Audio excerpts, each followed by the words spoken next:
सबके दाता राम। एक बार की बात है, बादशाह अकबर कहीं जंगल में शिकार के लिए गए थे।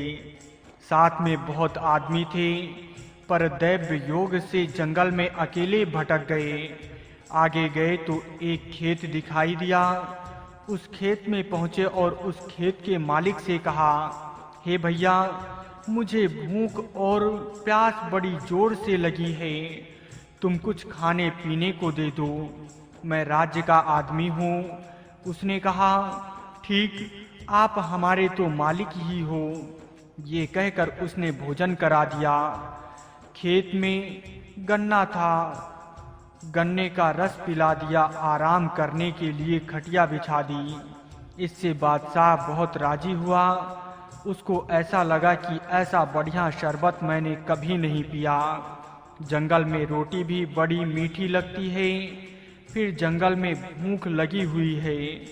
जब बादशाह वापस जाने लगा तो उस किसान से कहा, कभी तुम्हारे काम पड़ जाए तो दिल्ली में आ जाना, मेरा नाम अकबर है, किसी से मेरा नाम पूछ लेना। और फिर कहा, कलम दवात कागज ला, तुझे कुछ लिख दूं। खेत में ना कलम है, ना दवात है, ना कागज है। खेत में रहने वाला बेचारा पढ़ा लिखा तो था नहीं, फूटा हुआ मिट्टी का घड़ा था। वो सामने रख दिया और एक कोयला ले आया। बादशाह ने घड़े की ठीकरी के भीतर में लिख दिया। वो बेचारा पढ़ा लिखा था नहीं। अकबर ने कहा, मेरे से जब मिलने आओ तब इसको साथ ले जाना। उसने कहा, ठीक है। उसने उस लिखे हुए घड़े के टुकड़े को रख लिया। कई वर्ष तक पड़ा रहा। जब अकाल पड़ा और अनाज कुछ नहीं हुआ, तब बड़ी तंगी आ गई। अपने लिए गन्ना और गायों भैंसों के लिए घास तक नहीं रहा, दोनों के लिए पानी नहीं रहा। तब स्त्री ने कहा, राज का एक आदमी आया था ना, उसने कहा था कि आवश्यकता पड़े तब दिल्ली आ जाना, उसके पास जाओ तो सही। स्त्री ने बार बार कहा तो ठीकरा लेकर वो वहां से चला। दिल्ली में पहुंचा तो लोगों से पूछा, अकबरिये का घर कौन सा है। अकबर का नाम सुनकर किसी ने बता दिया। खास महल के दरवाजे पर जाकर पूछने लगा, अकबरिये का घर यही है क्या। द्वारपालों ने डांटकर कहा, कैसे बोलता है, ढंग से बोला कर। वो तो अपनी भाषा में सीधा बोला और उसने ठीकरी दिखाकर कहा, जाकर कह दो एक आदमी आपसे मिलने आया है। द्वारपाल चकरा गया कि बादशाह ने स्वयं इस पर दस्तखत किए हैं। उसने जाकर कहा, हे महाराज, एक ग्रामीण आदमी आया है, असभ्यता से बोलता है, बोलने का भी होश नहीं है। वो आपसे मिलना चाहता है। उसे बुलाया। बादशाह ऊंचे सिंहासन पर बैठा था। उसने देखकर कहा, ओ अकबरिये, तू तो बहुत ऊंचा बैठा है। बादशाह ने कहा, आओ भाई बैठो। उसे बिठाया और कहा, तू थोड़ी देर बैठ जा, मेरी नमाज का समय हो गया है, इसलिए मैं नमाज पढ़ लूं।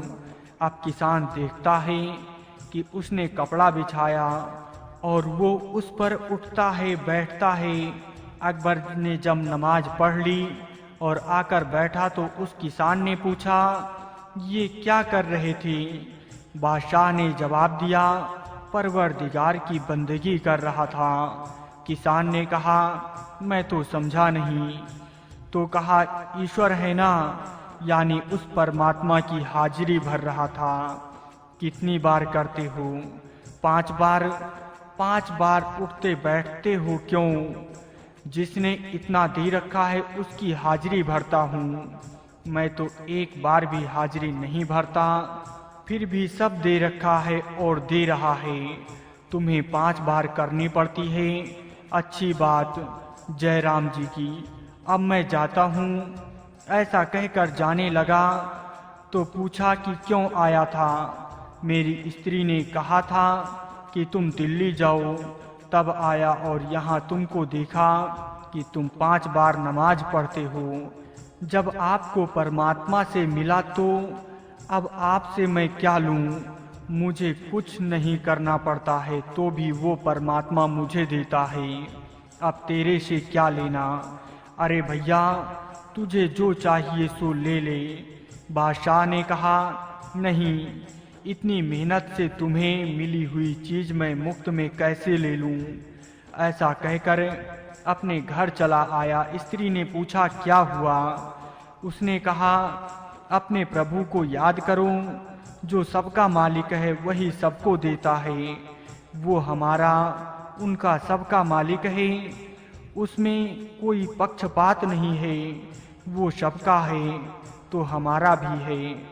अब अपने उस राज्य के आदमी से क्या मांगें, जो कि स्वयं भी मांगता है। इसलिए भगवान का भरोसा रखो, उनका नाम लो। कई चोर मिलकर चोरी करने गए। बाहर उस किसान का घर था, उसके पास वह चोर छिप कर रहे। उस घर में वह दोनों पति पत्नी आपस में बात कर रहे थे। स्त्री पति से बोली, दिल्ली गए और कुछ लाए नहीं। तो उसने कहा, क्या लावें? हमारे पास कुछ था ही नहीं, कुछ कमाते। इस पर पति ने उत्तर दिया, अब तो भगवान देंगे तब ही लेंगे। भगवान पर हमने छोड़ दिया। भगवान पर छोड़ दिया तो कुछ काम धंधा तो करो। उसने कहा, काम धंधा किए बिना भी धन मिलता है, पर मैं लेता नहीं हूँ। ठाकुर जी की मर्जी होगी तो घर बैठे भेज देंगे।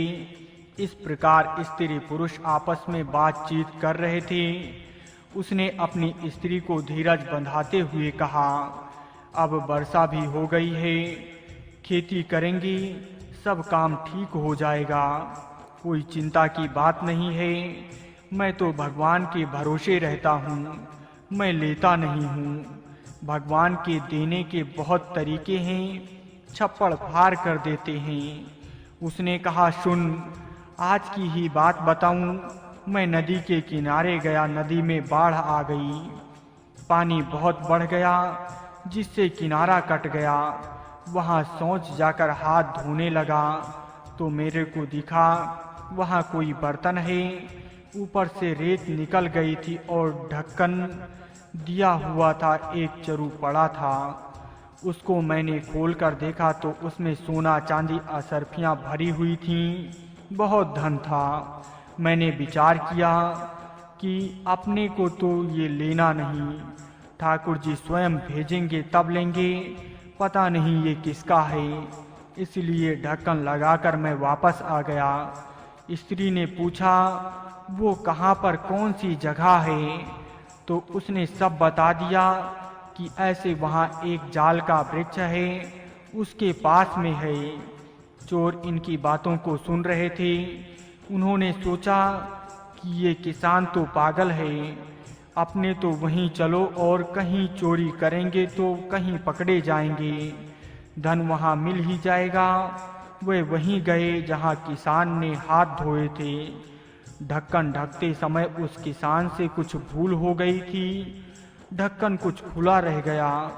उसके जाने के बाद एक सांप आकर उस बर्तन के भीतर बैठ गया। जो ही चोरों ने उस ढक्कन को खोला कि सांप ने फुंकार मारी। उन्होंने जोर से ढक्कन बंद कर दिया।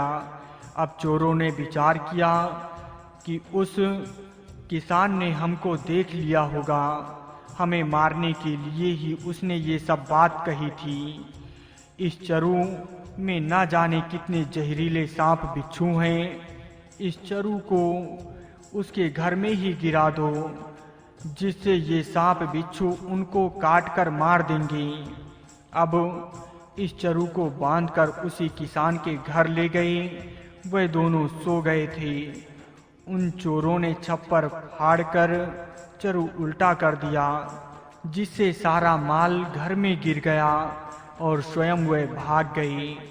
ऊपर से पहले सांप गिरा, उस पर सोने के समान रहित वो चरु गिरा।